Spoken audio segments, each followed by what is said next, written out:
नमस्कार दोस्तों, राधे राधे।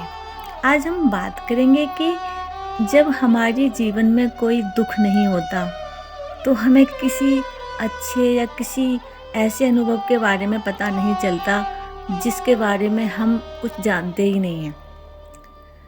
जब अचानक से कभी कोई परेशानी आती है या कोई दुख आता है तो वो उसको हमें कभी भूलना नहीं चाहिए। अक्सर आपने देखा होगा कि लोग हमेशा सुख को याद करते हैं कि हम ऐसा करते थे, हम वैसा करते थे। भूल जाते हैं कि दुख भी कुछ सिखाने के लिए आता है। कहानी शुरू करते हैं, लेकिन मेरे चैनल को प्लीज़ लाइक करें, सब्सक्राइब करें ताकि ऐसी ही मोटिवेशनल स्टोरी सुनाने की प्रेरणा मिलती रहे और कहानी को अंत तक ज़रूर सुनें। कहानी है शिष्य और गुरु की। शिष्य ने गुरु से पूछा कि हमेशा खुश रहने के लिए हमें क्या करना चाहिए।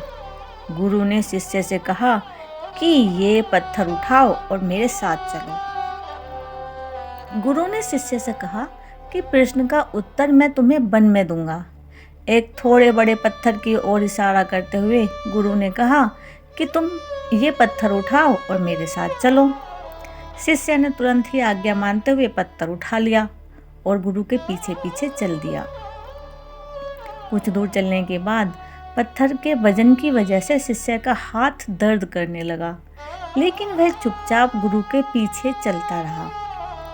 थोड़ी देर बाद हाथ का दर्द और बढ़ गया, लेकिन उसने गुरु के कुछ नहीं बोला क्योंकि गुरु की आज्ञा की अवहेलना करना नहीं चाहता था और चुपचाप पत्थर उठाकर चलने लगा।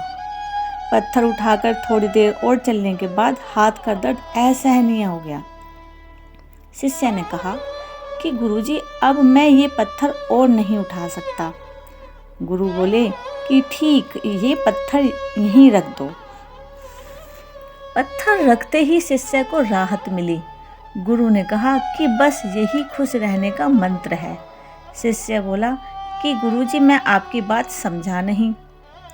गुरुजी ने समझाया कि जब तक हम दुखों का बोझ उठाए रहेंगे हमें दुख और निराशा का ही सामना करना पड़ेगा। हमेशा खुश रहना चाहते हैं तो दुख देने वाली बातों को भूलकर आगे बढ़ना चाहिए और दुख के बोझ को जल्दी से जल्दी छोड़ देंगे तो हमेशा खुश रहेंगे।